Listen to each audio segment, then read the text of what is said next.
देख रहे हैं 24 एनडी मीडिया। यहाँ होगी उसी की बात जो खबर होगी सच के साथ। इन शहीदों का बलिदान याद करेगा हिंदुस्तान। शहीद मामचंद लखपत अमर रहे, अमर रहे, अमर रहे। शहीद मामचंद लखपत अमर रहे, अमर रहे, अमर रहे।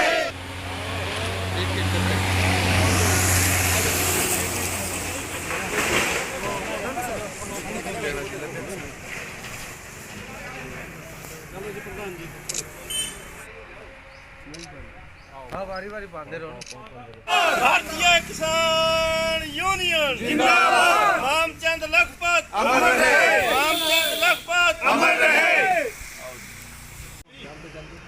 सरपंच साहब ऊपर डाल।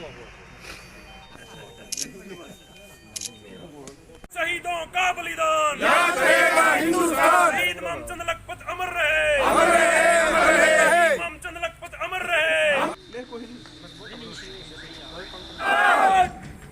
भारतीय किसान यूनियन जिंदाबाद। शहीद मामचंद लखपत अमर रहे, अमर रहे, अमर रहे। शहीद मामचंद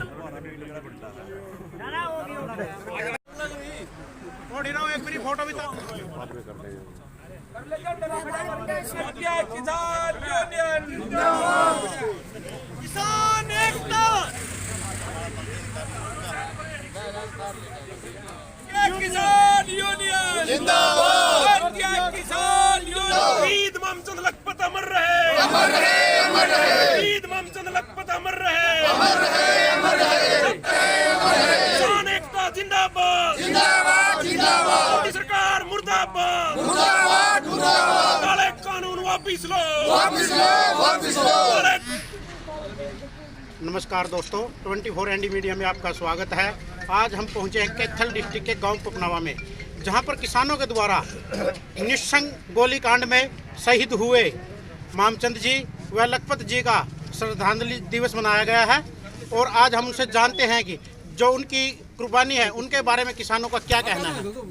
हमारे साथ हैं भारतीय किसान यूनियन के युवा प्रदेश अध्यक्ष एडवोकेट विक्रम कुशाना जी। आज हम उनसे जानते हैं कि जो शहीदों ने कुर्बानी दी है उनके बारे में इनका क्या कहना है। जी सर। सबसे पहले तो नमन इन शहीदों को जिन्होंने 27 साल पहले किसानों के लिए और इस क्षेत्र के लोगों के लिए, पूरे प्रदेश के किसानों के लिए अपनी जानों की आहुति दी। इनको हम नमन करते हैं। 7 जनवरी 1993 को निशंक गोलीकांड में हमारे 2 किसान भाई मामचंद और लखपत शहीद हो गए थे।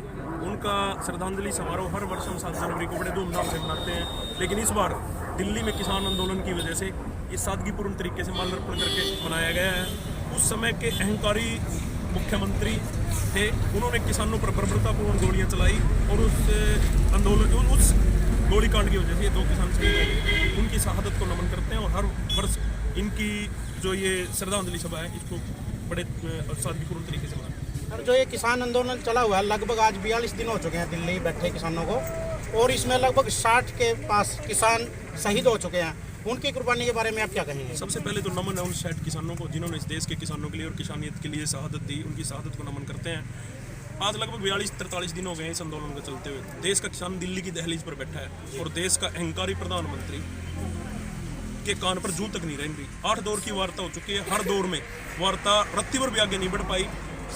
देश का प्रधानमंत्री किसानों की ताकत को तोल रहा है कि सर, एक जैसे बार बार तारीख पे तारीख दी जा रही है, इसमें सरकार की आपको क्या मंशा नजर आती है। सरकार की मंशा है कि किसान थक जाएंगे, किसान हार जाएंगे और किसानों में आपस में फूट डल जाएगी। सरकार की मंशा है कि थक हार कर घर चले जाएंगे। लेकिन देश के प्रधानमंत्री को बताना चाहते हैं कि किसान जब तक 3 काले कानून और MSP खरीद गारंटी का कानून तुम लोगों से नहीं पास करवा लेते तब तक किसान घर नहीं लौटेंगे। कुर्बानियां आप बता दीजिए, सरकार बता देगी कितनी कुर्बानियां चाहिए, उतनी ही कुर्बानी देश का किसान दिल्ली की दहलीज पर बैठकर देने के लिए तैयार है। एक जैसे सरकार ने 2 मांगे आपकी मानी है जी, इसमें मतलब आप क्या कहना चाहते हो, क्या मांगे थी वो और क्या चीज़ उन्होंने सरकार ने आपके बारे में कहना चाहा था। वो कोई मांगे नहीं थी। एक तो बिजली का कह रहे हैं, जो बिजली का अध्यादेश ला रहे थे, वो भी अभी वो बिल पास नहीं हुआ था।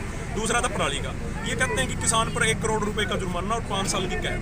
पराली तो किसान मात्र पूरे साल में 365 दिन में 10 दिन ही पराली जलाने की बात आती है। और पराली जलाने की नौबत क्यों आती है? सरकार की गलत नीतियों की वजह से। आप कोई अल्टरनेट बता दीजिए, हम पराली जलाना बंद कर देंगे।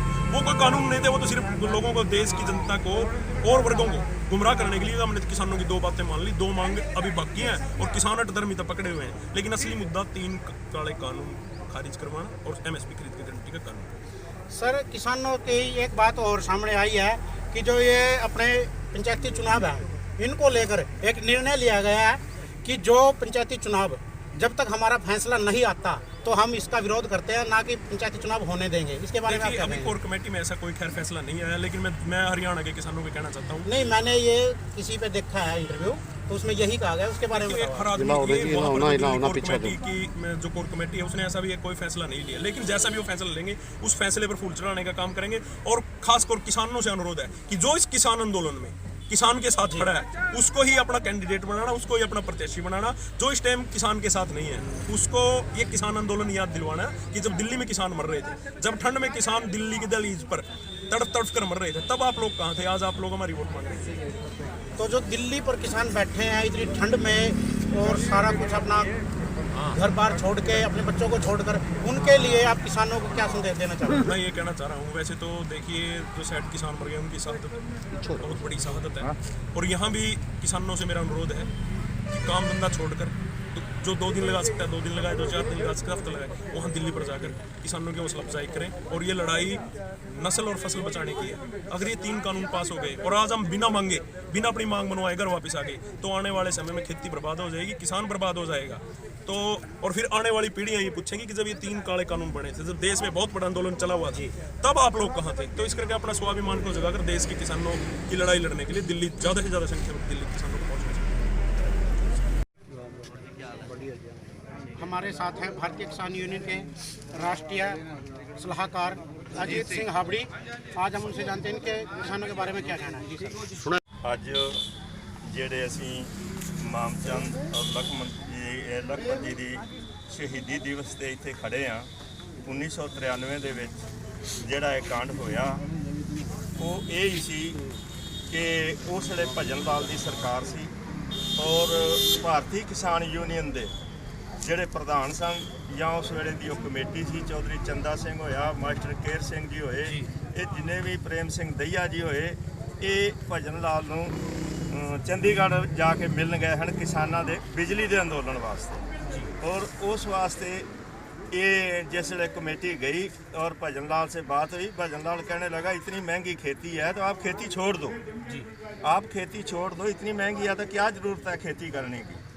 उस टाइम हमारे जितने नेता थे वो वहाँ से नाराज़ होके निराश होके उठ के आगे जनता में इतना रोष होया भाई, जनता थोड़ा ही टाइम था बीच में और इतना ज़्यादा रोष होया क्योंकि पूरा ही हरियाणा इकट्ठा होके उसने निसंग आना था, निसंग की रैली में आना था और इन्होंने विरोध कर दिया किसानों ने सारे ने मिल के। और वहाँ मंडी में चारों तरफ कोई भी जगह नहीं थी उसके अंदर आने की। और भजन लाल जी, मैं छोटी बात करूं, भजन लाल जी वहाँ से मंडी से दीवार पाट के निकले क्योंकि किसानों ने इतना विरोध किया, कह रहे खेती छोड़ दो, आपको खेती की ज़रूरत ही नहीं है। तो चलो उस टाइम आज तक वो बात इस सरकार को लेनी देनी पड़ी।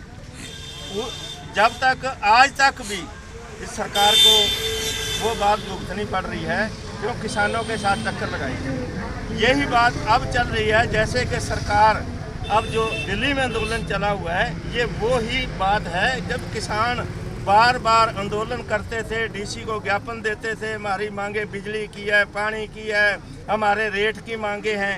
इस मांग से हम बहुत कई साल हो गए यही दोहरा रहे थे भाई हमारी मांगे पूरी करो, हमारी मांगे। जब किसी भी बात पे नहीं, ये तो आखिरी जब काले कानून बन गए, जब काले कानून बन गए, तीनों कानून जो थे, तो इसी के लिए, इसी विरोध में दिल्ली हो रहा है। अभी जो पूरा भारत इकट्ठा हुआ है इसी के विरोध में हुआ है। तो ये शुरू से मांग करते आए, नहीं मानी सरकार ने, अगले मोदी जी आए इन्होंने जमा ही कमाल कर दी। तो सर आज किसानों ने गांव चुड़माजरा में और गांव पपनावा में शहीदी दिवस मनाया है। हाँ जी। तो इसके बारे में आज क्या कहेंगे थोड़ा? ये तो हर साल मनाते हैं, शहीदी दिवस जो है हर साल मनाया जाता है। पूरे हरियाणा का, प्रदेश का किसान यहाँ आता है और इनको श्रद्धांजलि देता है, मामचंद और लखपत को। और मेरा आखिरी में यही कहना है, ज़्यादा से ज़्यादा तादाद में आप दिल्ली पहुँचकर, जो दिल्ली पहुँच सकता दिल्ली पहुँचे, जो यहाँ से जो भी मदद कर सकता हो करे और इस आंदोलन को कामयाब करे। इस बार भी आंदोलन कामयाब नहीं हुआ तो फिर किसान आगे कोई ऐसी बात नहीं है। और 100% ये आंदोलन कामयाब होगा और किसान इसमें मतलब अपनी जीत प्राप्त करके आएंगे। आप देख सकते हैं कि किसानों का खुलेआम कहना है कि अगर अब की बार भी किसानों के पक्ष में सरकार नहीं झुकी तो दोबारा ऐसा कभी नहीं होगा कि किसान आंदोलन कर सकता है और ना ही कभी सरकार को झुका पाएगा। अब की बार जितना भी जोर हो सकता है लगाओ। किसानों से अपील की है अभी सरदार जी ने कि अपनी तरफ अपना भाईचारा सभी इकट्ठा होकर दिल्ली बॉर्डर पर पहुंचे और अपने किसान आंदोलन को बढ़ावा दें। आप देख रहे हैं 24 ND media, cameraman Balwant Jatia के साथ नरेश ढांडा की रिपोर्ट। खबरों से जुड़ी हर अपडेट जानने के लिए हमारे चैनल को लाइक करें, सब्सक्राइब करें और ज़्यादा से ज़्यादा शेयर करें।